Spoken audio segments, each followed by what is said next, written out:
জানিয়ে দেব এই মুহূর্তে হাতে পাওয়া সর্বশেষ গুরুত্বপূর্ণ আপডেট বাংলা সংবাদ। শুরুতেই জানাবো, বাংলাদেশের শাসন পদ্ধতি সাবেক প্রধানমন্ত্রী শেখ হাসিনাকে দানব বানিয়েছে এমন মন্তব্য করে জাতীয় পার্টির চেয়ারম্যান গোলাম মোহাম্মদ কাদের বলেছেন, দেশের মানুষ আশা করেছে বর্তমান অন্তর্বর্তী সরকার একটি ভালো নির্বাচন উপহার দেবে।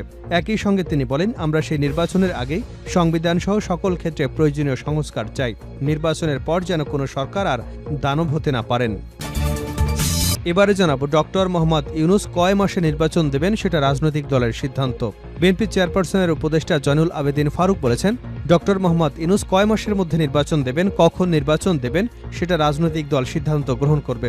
আমাদের নেতা তারেক রহমান বলেছেন, বাংলাদেশে এমন একটি নির্বাচনের মাধ্যমে বিএনপি ক্ষমতায় যাবে যে নির্বাচন দিনে হবে, যে নির্বাচনে মৃত মানুষ ভোট দেবে না, যে নির্বাচন কমিশন হাসিনার কথায় নির্বাচন করেছে এমন নির্বাচন কমিশন যাতে বাংলাদেশে আর কোনোদিন না হয়। জানাবো, বিক্ষোভ সমাবেশ ডেকেছে হেফাজত। রাজধানীতে বিক্ষোভ মিছিল এবং সমাবেশের ডাক দিয়েছে হেফাজতে ইসলাম বাংলাদেশ ঢাকা মহানগর। মহানবী হজরত মোহাম্মদ সাল্লাল্লাহু আলাইহি ওয়াসাল্লামের নামে জঘন্য কটূক্তির ঘটনায় প্রতিবাদ এবং দায়ীদের দ্রুত গ্রেপ্তারের দাবিতে আগামী সোমবার বিকাল ৩টায় রাজধানীর জাতীয় মসজিদ বায়তুল মোকাররমের উত্তর গেটে এক কর্মসূচি ডেকেছে সংগঠনটি। এদিকে ভারতের সঙ্গে আমাদের সম্পর্ক আরও ভালো হবে। ভারতের সঙ্গে বাংলাদেশের মধ্যকার সম্পর্ক নিয়ে বিএনপির মহাসচিব মির্জা ফখরুল ইসলাম আলমগীর বলেছেন, বিএনপি ও ভারতের সম্পর্ক নিয়ে কিছু ভুল বোঝাবুঝি ছিল। আমি মনে করি বরফ গলতে শুরু করেছে। আশা করি এই সম্পর্ক আরও ভালো হবে।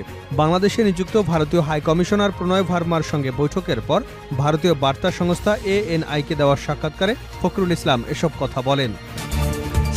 জানিয়ে দেব, সাবেক ডিসি মশিউর 7 দিনের রিমান্ডে।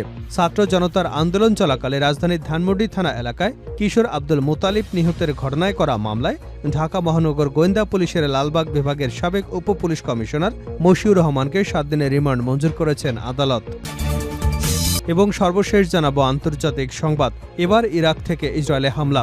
লেবাননের সঙ্গে উত্তেজনার মধ্যে ইসরায়েলি বন্দরে হামলা হয়েছে। মধ্যপ্রাচ্যের দেশ ইরাকের প্রতিরোধ যোদ্ধারা এই হামলা চালিয়েছে। বৃহস্পতিবার টাইমস অফ ইসরায়েল এক প্রতিবেদনে এ তথ্য জানানো হয়েছে। এতক্ষণ শিরোনাম শুনছিলেন, এবার বিস্তারিত। প্রিয় দর্শক, আপনি যদি এই চ্যানেলে নতুন হয়ে থাকেন, ভিডিওটি দেখতে দেখতে চ্যানেলটি সাবস্ক্রাইব করে আমাদের সঙ্গে থাকুন। আর এই ভিডিও সম্পর্কে আপনি আপনার মূল্যবান মতামতটি কমেন্ট বক্সে জানিয়ে দিন। আর হ্যাঁ প্রিয় দর্শক, জানিয়ে দিন ভিডিওটি কোথা থেকে দেখছেন। শাসন পদ্ধতি শেখ হাসিনাকে দানব বানিয়েছে জিএম কাদের। বাংলাদেশের শাসন পদ্ধতি সাবেক প্রধানমন্ত্রী শেখ হাসিনাকে দানব বানিয়েছে এমন মন্তব্য করে জাতীয় পার্টির চেয়ারম্যান গোলাম মোহাম্মদ কাদের বলেন, দেশের মানুষ আশা করেছে বর্তমান অন্তর্বর্তী সরকার একটি ভালো নির্বাচন উপহার দেবে। একই সঙ্গে তিনি বলেন, আমরা সেই নির্বাচনের আগেই সংবিধান সহ সকল ক্ষেত্রে প্রয়োজনীয় সংস্কার চাই। নির্বাচনের পর যেন কোনো সরকার আর দানব হতে না পারে। বৃহস্পতিবার দলের চেয়ারপারসনের বর্ণস্থ কার্যালয় মিলনায়তনে জাতীয় পেশাজীবী পরিষদের সঙ্গে আয়োজিত এক মত বিনিময় সভায় প্রধান অতিথির বক্তব্যে তিনি এসব কথা বলেন। পরিষদের আহ্বায়ক ডাক্তার মোস্তাফিজুর রহমান আকাশের সভাপতিত্বে ও সদস্য সচিব রাকিবুল হাসানের সঞ্চালনায় মত বিনিময় সভায় দলের কেন্দ্রীয় নেতারা বক্তব্য রাখেন। বিখ্যাত ইতিহাসবিদ লর্ড এটনের উদ্ধৃতি দিয়ে জিএম কাদের বলেন, ক্ষমতা মানুষকে দুর্নীতির দিকে নিয়ে যেতে পারে। অসীম ক্ষমতা মানুষকে নিশ্চিতভাবে চরম দুর্নীতিগ্রস্ত করতে পারে। এ কারণেই ভালো নির্বাচনে জনগণের নিরঙ্কুশ সমর্থন পেয়েও একটি রাজনৈতিক দল দানবে পরিণত হতে পারে। এত হত্যা নির্যাতনের পরও আমাদের সন্তানরা আন্দোলন থেকে সরে যায়নি উল্লেখ করে জিএম কাদের বলেন, আমাদের সন্তানদের আত্মত্যাগ বিফল হতে দেব না। যে লক্ষ্য অর্জনে ছাত্ররা জীবন দিয়েছে সেই লক্ষ্য অর্জনে সবাইকে কাজ করতে হবে। তিনি বলেন, জাপা সবসময় জনগণের পক্ষের দল, ভবিষ্যতে জনগণের পক্ষে আমাদের অবস্থান অব্যাহত থাকবে। বিএনপি চেয়ারপারসন উপদেষ্টা জয়নুল আবেদিন ফারুক বলেছেন, ডক্টর মোহাম্মদ ইউনূস কয় মাসের মধ্যে নির্বাচন দেবেন, কখন নির্বাচন হবে সেটা রাজনৈতিক দল সিদ্ধান্ত গ্রহণ করবে। আমাদের নেতা তারেক রহমান বলেছেন, বাংলাদেশে এমন একটি নির্বাচনের মাধ্যমে বিএনপি ক্ষমতায় যাবে যে নির্বাচন দিনে হবে, যে নির্বাচনে মৃত ব্যক্তি ভোট দেবে না, যে নির্বাচন কমিশন হাসিনার কথায় নির্বাচন করেছে এমন নির্বাচন কমিশন যাতে বাংলাদেশে আর কোনোদিন না হয়। বৃহস্পতিবার প্রেসক্লাবের সামনে আয়োজিত এক অবস্থান কর্মসূচিতে তিনি এসব কথা বলেন। গণমাধ্যমের স্বাধীনতা শেখ হাসিনা সরকার কেড়ে নিয়েছিল উল্লেখ করে জয়নুল আবেদিন ফারুক বলেন, আওয়ামী লীগ আপনাদেরকে ঠিকমতো দায়িত্ব পালন করতে দেয়নি, আপনাদেরকে গুলি করেছে, আপনাদের স্বাধীনতার উপর হস্তক্ষেপ করেছে, আপনাদের পত্রিকাগুলো বন্ধ করে দিয়েছে, আপনাদের চ্যানেলগুলোকে ডিজিএফআই দিয়ে নিয়ন্ত্রণ করেছে। আমরা আশা করছি এই সরকারের অধীনে আমরা বুক ফুলিয়ে স্বাধীনভাবে স্বাধীন কলাম লিখে আপনাদের লেখনী দিয়ে বাংলাদেশের মানুষকে 16 বছরের অত্যাচার, গুমের মায়ের বুক খালি হওয়ার ইতিহাস তুলে ধরবেন। তিনি আরও বলেন, আওয়ামী লীগ কুচক্রীরা, প্রেতাত্মারা বাংলাদেশের এই সরকারকে অস্থিতিশীল করবার প্রক্রিয়া শুরু করেছে। ডক্টর ইউনূস বাংলাদেশের আকাশে একটা নক্ষত্র, যিনি বাংলাদেশের মানুষকে বিশ্বের দরবারে উজ্জ্বল করে তুলেছেন। যেভাবে ১৯৭১ সালে আমরা মুক্তিযুদ্ধ করে বাংলাদেশের মানচিত্র পৃথিবীতে স্থায়ীভাবে ওঠানোর ব্যবস্থা করে দিয়েছি, সেই বাংলাদেশের স্বাধীনতাকেও সম্পূর্ণভাবে ধ্বংস করে দিয়েছে শেখ হাসিনার বাবা মুজিবুর রহমান। শেখ মুজিবুর রহমান কোথায় যুদ্ধ করেছিলেন, তার দল কোথায় যুদ্ধ করেছে, কোন সেক্টরে যুদ্ধ করেছে? আপনার লোকেরা কলকাতায় গিয়ে বসেছিল, সে লোকেরাই ১৬ বছর এদেশের মানুষের উপর চেপে বসে মানুষের কণ্ঠকে চিবিয়ে চিবিয়ে হত্যা করেছে। আজকে আমাদের প্রিয় নেতা ডক্টর ইউনূসের বিরুদ্ধে আবারও ষড়যন্ত্র শুরু হয়েছে। যারা মায়ের বুক খালি করেছে, আবু সাইদের রক্ত বৃথা যাবে না। আপনারা যতই ষড়যন্ত্র করেন না কেন, আপনারা বাংলাদেশের মাটিতে কোনো দিনও আওয়ামী লীগের নাম নিয়ে আসতে পারবেন না। তিনি আরও বলেন, শেখ হাসিনা মানুষের অধিকার ক্ষুণ্ণ করে ভারতে গিয়ে আঁতাত করেছে। সীমান্তে যখন আমার ভাইদের গুলি করে হত্যা করা হয়েছে, সে কথাগুলো আপনি কখনই আমাদেরকে সংসদে বলার সুযোগ দেননি। আপনি এখন দাপটের সঙ্গে হিন্দুস্থানে বসে আছেন। মোদী সরকার আপনার বিরুদ্ধে কোনো অভিযোগ নাই, কিন্তু স্বরাষ্ট্রমন্ত্রী বাংলাদেশের বিরুদ্ধে কথা বলে। বাংলাদেশকে কোনো কথা বলা থেকে বিরত থাকুন। বাংলাদেশের মানুষ সজাগ। ২০১৩ সালে যে চুক্তি করেছে, সেই চুক্তি অনুযায়ী শেখ হাসিনাকে বাংলাদেশে ফেরত দিতে হবে। যদি স্বাধীন দেশের প্রধানমন্ত্রী আপনি হয়ে থাকেন, বন্দি চুক্তি যদি স্বাক্ষরে থাকে, তাহলে শেখ হাসিনাকে দেশে হস্তান্তর করুন। শেখ হাসিনার বিরুদ্ধে ৫০০রও অধিক মামলা হয়েছে। দিল্লিতে বসে মা মেয়ে যুক্তি করে বাংলাদেশের ডক্টর ইউনূস সরকারকে আপনি ষড়যন্ত্র করে ফেলতে চাইছেন। বাংলাদেশের মানুষ সেটা কখনই মেনে নেবে না। বাংলাদেশের মানুষ যেভাবে আওয়ামী লীগকে ঘৃণা করে দেশ থেকে বিতাড়িত করেছে, ভারতের বিরুদ্ধেও মানুষ সজাগ রয়েছে। বিক্ষোভ সমাবেশ ডেকেছে হেফাজত।